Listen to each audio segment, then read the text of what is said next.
My name is Hannah Wells. I'm 27 years old, and this is my real story. It happened 2 years ago, and I've never told anyone the full truth until now. I was born and raised in a small town in Nebraska, surrounded by endless cornfields and the kind of neighbors who wave but never ask questions. One summer night, something happened that ripped my life apart, something so twisted that I still wake up screaming. What started as an ordinary visit to my childhood home became the most terrifying week of my life. If you want to know exactly what happened, what I saw, what I heard, and why I can never go back, you'll have to listen to the whole story. Don't forget to subscribe, like, and share.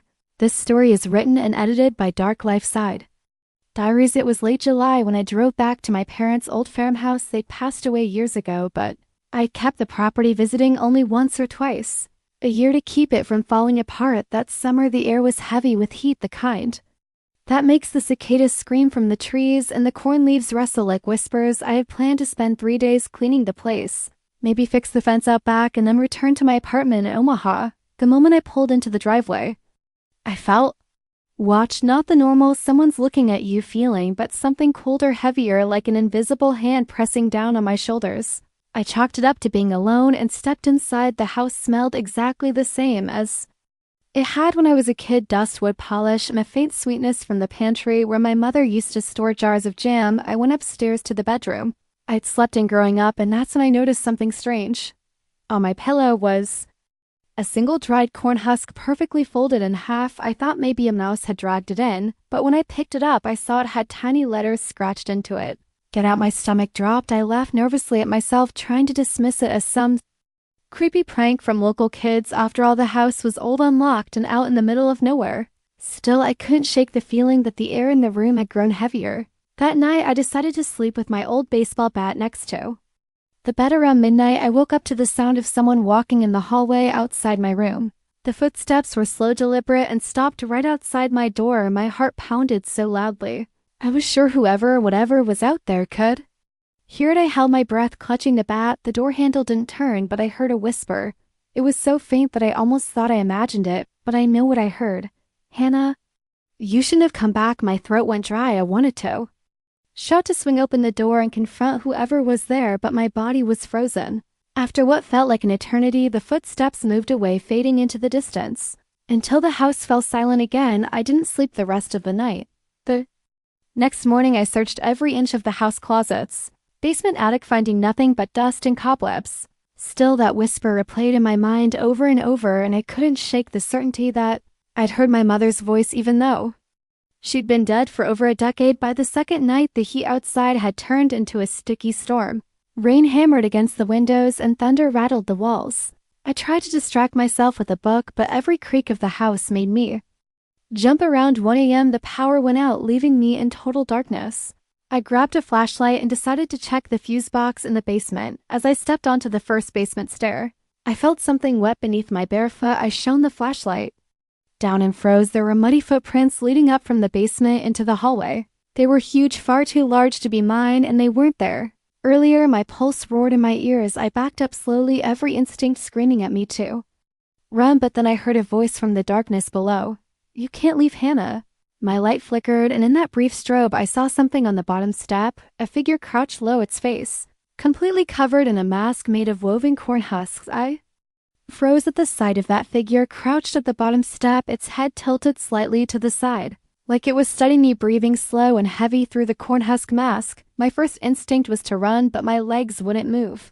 It felt like I was trapped in one of those nightmares where no matter how hard you try, you can't scream or move. The figure didn't come closer, but its presence filled the space, an oppressive heaviness that made my skin crawl. I backed up slowly, keeping the flashlight trained on it, but then the beam flickered again, and in that instant of darkness, I heard it scuttling up the stairs. Adrenaline slammed into my chest, and I bolted down the hall, slamming my bedroom door and shoving the dresser against it. My heart felt like it was going to explode. I stayed pressed against the wall, listening. There were no footsteps now, just silence, which was somehow worse. Hours crawled by until I heard the faint patter of rain again, and I must have drifted into an uneasy sleep because I woke to pale morning light seeping through the blinds. The dresser was still in place, the door untouched, as if nothing had happened. I told myself I had imagined it all. That stress and exhaustion were making me see things But deep down I knew better. I packed my bag and decided I was leaving that day no matter what. As I loaded the car, I noticed something strange in the cornfield behind the house. A narrow path cut into the stalks leading deep into the field. My father used to warn me about going into the corn after dark, saying people got lost easily and never came back out. But it was morning now and curiosity gnawed at me. I told myself I'd just take a quick look, maybe 10 steps in, then turn back.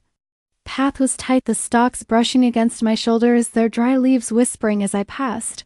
About 20 feet and I found another corn husk lying in the dirt. This one wasn't folded, it was soaked in something dark and sticky. My stomach churned.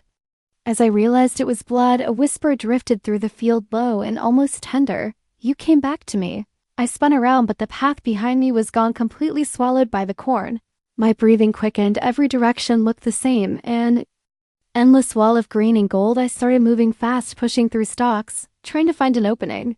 That's when I saw movement, someone tall wearing that same woven husk mask standing perfectly still about 30 feet ahead, their head cocked. Again, in that unnatural way, I yelled for them to stay away, but instead of moving toward me, they stepped backward and disappeared into the corn. I chased after them, desperate to find anyone who could lead me out, but the more I ran, the more twisted the rows became. My phone had no signal, and the air in the field felt suffocating, heavy with heat and the scent of rotting plants. Then I stumbled into a small clearing and my blood ran cold. In the center was a wooden table, weathered and gray, with 4 chairs around it. On the table were old family photographs, my family photographs, faded and curling at the edges. In each picture, our faces had been scratched out except for mine. Beside the photos lay a bundle of corn husks tied with twine. My hands shook as I untied it, revealing something inside that made me stumble backward. It was my childhood teddy bear, its eyes gouged out, the stuffing stained with what looked like dried blood. A rustling came from behind me, and I turned to see not one but 3 masked figures stepping into the clearing, their husk masks hiding every feature of their faces, their clothes torn and stained. One of them held a long rusted sickle, the blade catching a glint of sunlight. They didn't speak, but they began to circle me slowly, the sound of their footsteps crunching on the dry ground. I backed up until my spine pressed against the table, my mind racing for a way out. Suddenly, the tallest figure leaned close enough that I could hear their breathing through the mask, and in a voice that made my skin prickle, they whispered, "It's time for you to pay for what you did." My mind spun. What I did? I hadn't done anything before I could respond. They all moved at once, and I bolted through a gap between them, crashing through stalks, ignoring the scratches slicing my arms and face. I ran until my lungs burned and finally burst out onto the dirt road near the house. I didn't stop running until I reached the front door, slamming it shut behind me and locking every bolt. My chest heaved as I tried to process what just happened, but something in the corner of the living room caught my eye. A new corn husk placed carefully on the coffee table, and scratched into it were 3 words that made my blood freeze: "Stay until Friday." I stood there staring at that corn husk on the coffee table, my whole body trembling, my throat dry, my pulse pounding in my ears. Stay until Friday. Today was Tuesday. Whatever this was, they had given me a deadline, and the idea of staying in that house for 3 more days was unthinkable, but I also knew deep down they weren't going to let me leave. I grabbed my car keys and ran outside, deciding to take my chances. The sky was gray, the air thick and oppressive, and the dirt road stretched ahead in both directions. I got in the car, jammed the keys into the ignition, and turned it. Nothing, just a dull click. I tried again, but the engine was dead. My hand shook as I popped the hood, and that's when I saw it. Every single wire had been cut clean through the ends, frayed and blackened like someone had done it in the middle of the night. I glanced back toward the cornfield and saw a figure standing just inside the rows, watching me perfectly still. I shouted, but they didn't move. I backed toward the house, feeling their gaze burning into me, until the screen door slammed shut behind me. I locked it and grabbed my phone, but of course, still no signal. I thought about running down the road, but I knew there were miles before the nearest house, and with those masked people out there, the idea of being caught in the open felt even worse. I decided to arm myself in the kitchen. I found an old hunting knife my dad used to keep in the drawer, and I tucked it into my belt. The rest of the day passed in a strange, tense silence. Every so often I thought I saw movement out the window, shapes slipping between the corn rows. Sometimes just a flash of the mask before disappearing again. By nightfall the storm had returned, lightning flashing in jagged bursts across the sky. I sat in the living room with the bat in one hand and the knife in the other, the windows rattling with wind.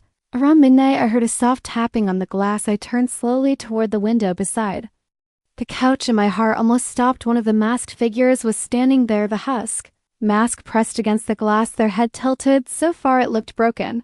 I lunged forward and yanked the curtains shut, stumbling backward, but the tapping moved to the next window and the next, circling the house. My breath came in short panicked bursts until I heard something worse, the sound of the back door creaking open. I spun toward the kitchen, knife ready, but when I stepped inside, the door was wide open and the rain was pouring in. No one was there. I shut it quickly, bolting the lock, but as I turned, my flashlight beam caught muddy footprints trailing across the kitchen floor toward the basement door. My stomach twisted.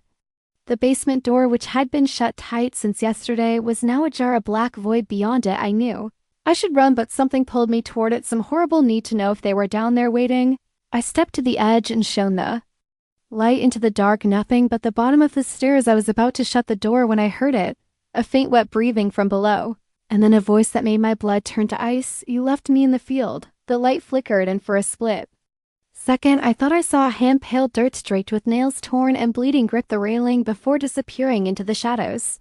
I slammed the door and pushed a chair against it, backing away until I hit the wall. That night's sleep never came.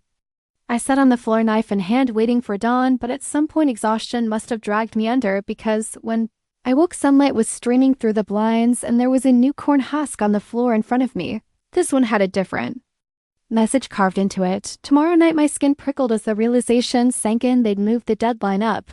I had one night left. The words tomorrow night burned in my mind all day, an invisible clock ticking down towards something I couldn't stop. I thought about making a run for it anyway, but the car was still useless, my phone still dead, and every path out of the yard seemed to vanish into the corn where I knew they'd be waiting. I spent the afternoon barricading the doors and windows with whatever furniture I could drag across the floor, my muscles aching, sweat running down my back. The sun sank faster then. I wanted the sky turning from gold to a sickly green as thunder rumbled in the distance. By the time night fell, the storm had arrived in full force, rain slashing sideways against the windows, wind howling like something alive. I sat in the center of the living room with the baseball bat and the hunting knife, every light in the house blazing, the air thick with tension. Around midnight, the power went out again, plunging me into darkness, except for the weak beam of my flashlight. For a long time, nothing happened, no footsteps, no voices, just the storm outside, until I heard it. The slow creak of the front porch steps. My chest tightened, the doorknob rattled once, twice, and then the sound of something heavy slamming into the door made the whole frame shudder. I gripped the bat, ready to swing, but the banging stopped abruptly, replaced by silence. That silence was worse than the noise. I turned in a slow circle, scanning every shadow, when a sharp crack rang out from upstairs. I bolted toward the staircase, heart hammering, but stopped halfway up when I saw a pale shape at the top, a figure in the husk. Mask crouched low, their head tilted, just like before. They didn't move, didn't speak, just stared. Then another appeared behind them, and another, 3 of them in total, blocking the hallway. My instincts screamed at me to run, but before I could, a voice drifted from the shadows upstairs, softer than the storm outside, almost mournful. "Do you remember the field, Hannah?" I shook my head, stammering that I didn't know what they were talking about, but the voice came again, sharper now. "You left us their images." Flashed in my mind, me as a child playing in the corn with neighborhood kids, a summer day so bright it hurt to look at the sky. I remembered a game we played hide and seek in the rows, and how I'd hidden in the old irrigation ditch. I remembered hearing someone cry, a voice calling for help, but I hadn't gone to them. I'd run back to the house instead. My father had told me never to speak about that day, and I never had, but now I wondered if those kids had never come home. The figures stepped forward in unison, and I stumbled backward down the stairs, tripping and hitting the floor. Hard pain shot through my shoulder, but I scrambled up and ran for the back door. It burst open before I reached it, wind and rain tearing into the room, and standing there were 2 more masked figures blocking my escape. One of them held the rusted sickle I'd seen before. I turned toward the front door, but the others were already coming down the stairs, their footsteps slow and deliberate. I was trapped. The tallest figure stepped forward and reached up, pulling away their mask. My stomach lurched. It was a face I recognized, though it was pale and gaunt, the skin stretched too tight over bone. It was Tommy Blake, a boy who'd lived 2 houses down when we were kids, but Tommy had drowned in the creek when he was 10. At least that's what everyone said. His eyes locked onto mine, and his lips curled into something that wasn't quite a smile. "We waited for you to come back," he said, water dripping from his hair as if he'd just climbed out of the creek. The others pulled their masks away too, and I saw more faces from my childhood. Faces of kids who'd gone missing over the years, their names whispered in town like bad luck. They were all dead, and yet they stood there closing, and my mind screamed that this wasn't real, that I was dreaming, but the icy breath I felt when Tommy stepped closer told me otherwise. They circled me, the storm outside raging louder, the walls of the house groaning as if the whole place might come down. I tried to fight, swinging the bat wildly, but it passed through them like smoke, though. The air grew colder with every swing.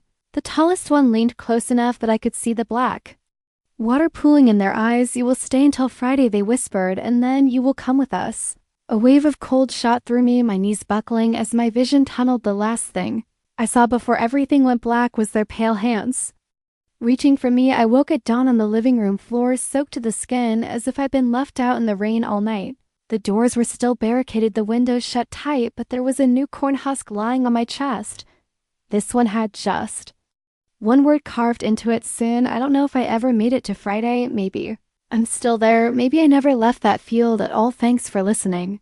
Don't forget to subscribe, like, and share. This story is written and edited by Dark Life. Diaries.